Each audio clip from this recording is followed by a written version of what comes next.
page 6. I promise I'm going to keep this one super short. Let's get started. Not skipping anything on this page. Alright, city government. We're talking about specifically the interactions between various cities. There's a lot of reasons why cities might come into conflict. One of them is they're competing over businesses.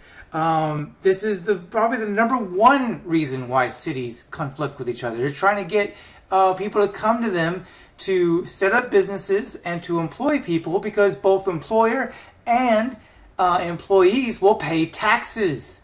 The more money people are making, employers and employees, the more tax money comes in and the wealthier those cities are, and the more they can do and build themselves up and try to attract more businesses and, again, get that money flowing going. Also they will sometimes compete for federal money. For example, a lot of education programs by the federal government will offer incentives for performing well on state standards. Now, they might have certain benchmarks to get every year, but a big chunk of that money comes to how you rank against other cities in your area of a similar demographic background.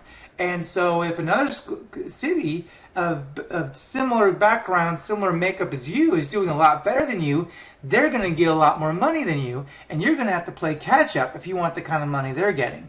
That's ways that cities will compete with each other, basically for money, whether it's through business or federal assistance. And then the other way is because of certain policies or plans that might affect each other. So, for example, what if one city decides to zone out a certain area for industry?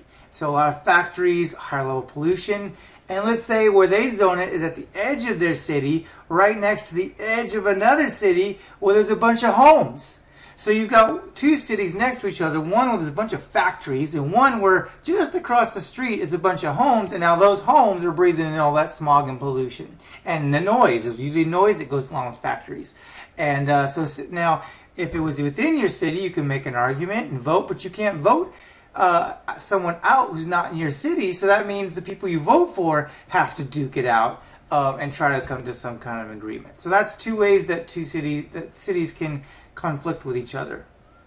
Home rule is the level of independence, the amount of independence that cities are granted to solve these conflicts on their own. It's their right to write their own charter to decide how they're going to deal with issues with other cities, but also within their own issues, as opposed to having the state government tell them how it's going to be.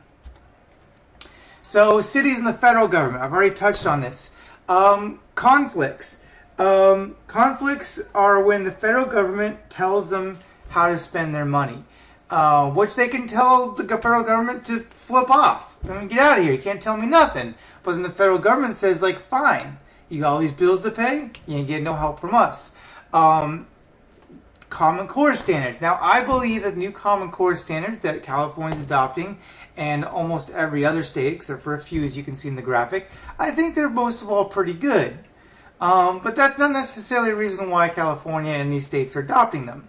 They're adopting them because the federal government wrote them and said, take these Common Core state standards and we'll give you a ton of cash to use in schools. Now, only schools, they're not going to let you use the money for anything else. They tell you exactly what money you're going to get and how you can use it. And that's why they took it.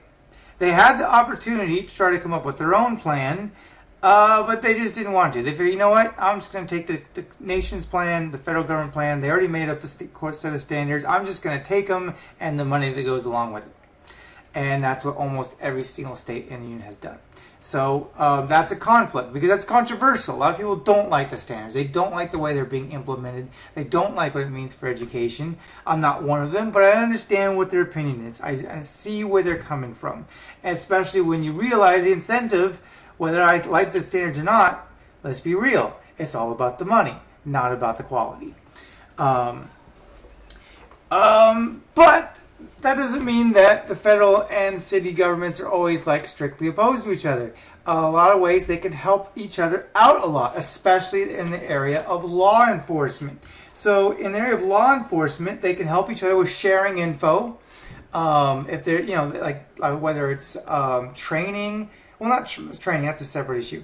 If there's like a criminal that maybe has a record in another state, or breaking a federal law, then they might have evidence on this guy or a profile on him that they can get from the federal government. Or maybe the federal government's trying to track a guy down and they want to investigate him. Well, what if he's already been investigated by local police? Well, they can get that information from local police, help the local police arrest the bad guys. Also, the FBI will be involved in training.